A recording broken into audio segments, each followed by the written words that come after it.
Kilo de Ciencia, un podcast de cienciaes.com con Jorge Laborda Fernández. Hoy os invitamos a escuchar un nuevo anticuerpo contra el cáncer.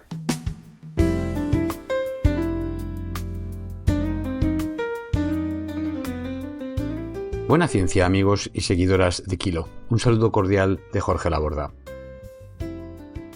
Para un científico es siempre un gran orgullo y satisfacción, y una gran alegría, comprobar que el trabajo que uno ha podido hacer, en mi caso la pequeña contribución realizada en un ámbito de la biomedicina, puede ser utilizada más tarde por otros para desarrollar nada menos que una nueva herramienta para tratar con éxito una enfermedad de la gravedad del cáncer de hígado. Aunque no soy dado a echarme flores por mi trabajo, y de hecho me ruborizo si alguien me las echa, al enterarme de la noticia no he podido resistir la tentación de contaros la historia de este último descubrimiento y de cómo está enlazado con otros realizados en las últimas 3 décadas y media, con el que inicialmente realicé hacia finales de los años 80 del siglo pasado. La historia que os voy a contar creo además que es muy educativa, tanto para aprender o recordar interesantes aspectos sobre el cáncer y el sistema inmunitario, como para observar cómo funciona la ciencia y comprobar que, por pequeña que sea, cualquier contribución al conocimiento humano puede resultar importante. Al final de la década de los 80 era yo un humilde investigador postdoctoral en el Centro Lombardi de Investigación sobre el Cáncer, asociado a la Universidad de Georgetown, en la capital de Estados Unidos, Washington. El director del laboratorio, el Dr. Edward Sausville, estaba interesado en investigar sobre el cáncer de pulmón. Estudiando células de este tipo de cáncer en el laboratorio fue como, en primer lugar, no se me volvió a ocurrir fumar en mi vida, y en segundo lugar, descubrí un interesante gen al que, por razones que ahora no vienen al caso, bauticé con el nombre de DLK1.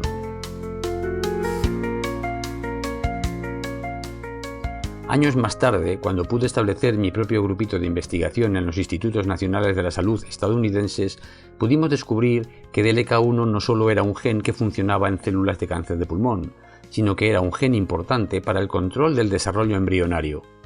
Pudimos establecer, ya en los años 90, que DLK1 modulaba la actividad de al menos una de las 4 proteínas Notch, NOTCH, de las que disponemos los mamíferos. Estas proteínas se encuentran en la membrana de todas las células y participan en las decisiones que las células deben tomar para convertirse desde una célula embrionaria en una u otra célula adulta de los diferentes órganos del organismo.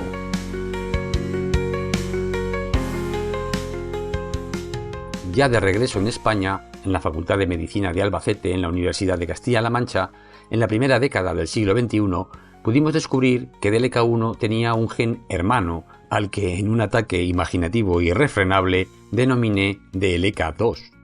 No obstante, lo más importante para lo que sigue es que casi al mismo tiempo comprobamos que el gen DLK1 está funcionando en las células del hígado fetal, pero no en el adulto, mientras que DLK2 hace justo lo contrario y funciona en el hígado adulto, pero no en el embrionario. Además, pudimos también comprobar que DLK1 se ponía a funcionar en células de cáncer de hígado. Otros investigadores en Shanghái, China, describieron también este hecho. Este último descubrimiento es importante porque coloca a DLK1 dentro de la categoría de los llamados antígenos oncofetales. ¿Qué es esto de los antígenos oncofetales? Como sabemos, un antígeno es cualquier molécula que puede generar un anticuerpo capaz de unirse a ella. Esto no tiene mucho misterio. Sin embargo, la palabra oncofetal, que sigue a la palabra antígeno, es algo más misteriosa. Esta palabra está compuesta del prefijo onco, que significa masa, volumen, en medicina significa tumor, de ahí viene oncología, y, por supuesto, la palabra fetal, que claro está significa fetal. Así que vemos ahora que un antígeno oncofetal es un antígeno que es fetal, es decir, que está presente en algunas células fetales durante el desarrollo embrionario, pero que está también presente en ciertos tumores. ¿Cómo puede ser esto? Es fácil darse cuenta de que las células fetales y las tumorales comparten algunas características, entre ellas la de dividirse con rapidez. Se ha comprobado en múltiples ocasiones que las células de numerosos tipos de tumores tienen genes funcionando que también están activos en las células embrionarias. La diferencia es que en las primeras funcionan de manera coordinada y ordenada, pero en las segundas no lo hacen de este modo, lo que origina un crecimiento incontrolado y un comportamiento invasor de otros tejidos y órganos igualmente incontrolado que puede acabar con su funcionamiento y con la vida del paciente. Los antígenos oncofetales son interesantes porque pueden constituir lo que llamamos dianas terapéuticas antitumorales, es decir, son moléculas a través de las cuales se puede atacar al tumor para intentar erradicarlo. Si las células adultas no tienen ese antígeno presente, pero las tumorales sí, podemos dirigir anticuerpos contra esos antígenos para matar a las células tumorales, pero dejar intactas a las células adultas sanas. Esto, claro está, siempre que el antígeno oncofetal no esté presente en otras células adultas, lo que no siempre sucede.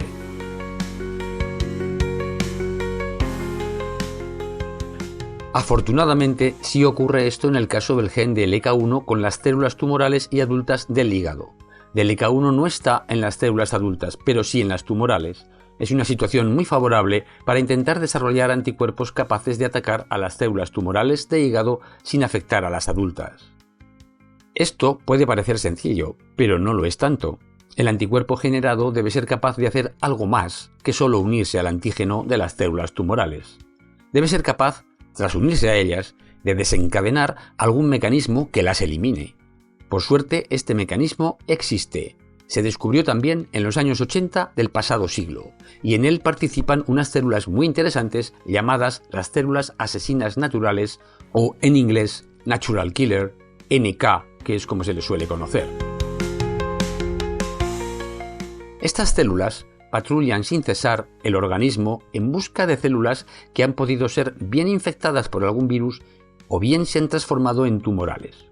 Cuando las células asesinas naturales detectan una de estas células que se han convertido en muy peligrosas para el resto del organismo, se adhieren a ellas y liberan una serie de sustancias que actúan sobre la célula tumoral o la célula infectada y le inducen la muerte. Los anticuerpos pueden ayudar a las células asesinas naturales a identificar estas células peligrosas y a desencadenar sus mecanismos de muerte celular. Por ejemplo, si una célula ha sido infectada por un virus, ésta puede presentar en su superficie moléculas derivadas de este virus. Si el sistema inmunitario ha podido generar anticuerpos contra estas proteínas extrañas, estos podrán unirse a la superficie de las células infectadas. En esa situación, las células asesinas naturales podrán detectar a esos anticuerpos unidos y cuando lo hagan desencadenar el mecanismo de muerte con mayor seguridad.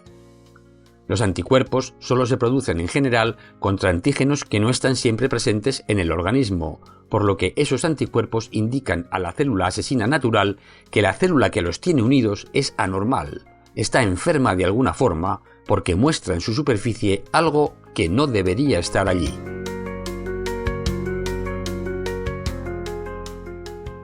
Una situación similar puede suceder con los antígenos oncofetales presentes en la superficie de algunas células tumorales.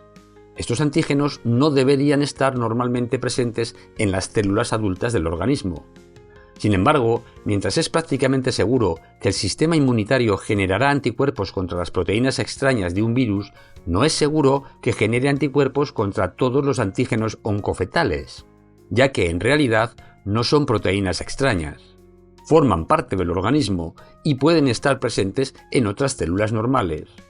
Esto impide al sistema inmunitario identificar a esos antígenos como extraños en todas las ocasiones en las que aparecen.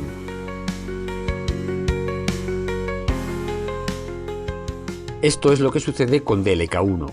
Aunque este gen y la proteína que produce no está funcionando en las células de hígado adultas, sí aparece en células de páncreas o de la glándula adrenal y en otras células normales del organismo. Esta presencia normal en las células adultas de esos órganos indica al sistema inmunitario que DLK1 no es una proteína extraña y no generará anticuerpos contra ella, ni siquiera en el caso de aparición de un tumor de hígado.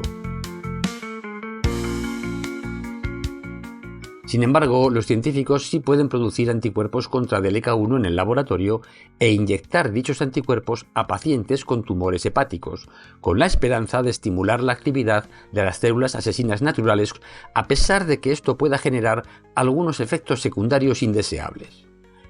Esto es lo que han conseguido en 2024 investigadores de varias compañías de biotecnología y centros de investigación japoneses.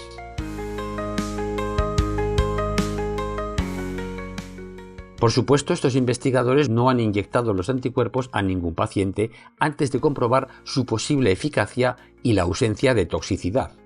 Para evaluar estos parámetros, los investigadores realizan en primer lugar una serie de estudios en el laboratorio con células de cáncer de hígado en cultivo, con ratones de laboratorio a los que se manipula para que desarrollen tumores de hígado y con monos macacos sanos sin tumor alguno, con los que se evalúa la potencial toxicidad de la administración de estos anticuerpos.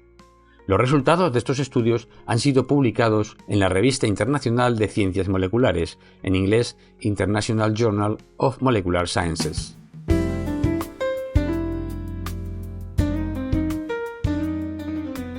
En estos experimentos, los investigadores comprueban, en primer lugar, que la adición de anticuerpos a células de cáncer de hígado con DLK1 en su superficie y su puesta en contacto con células asesinas naturales acaba con la vida de las células tumorales. Estas son muertas por las primeras. Además, la actividad de las células asesinas naturales se ve incrementada de manera muy importante si el anticuerpo es modificado molecularmente en el laboratorio para facilitar su unión no a las células tumorales, sino a las células asesinas naturales que deben detectarlos.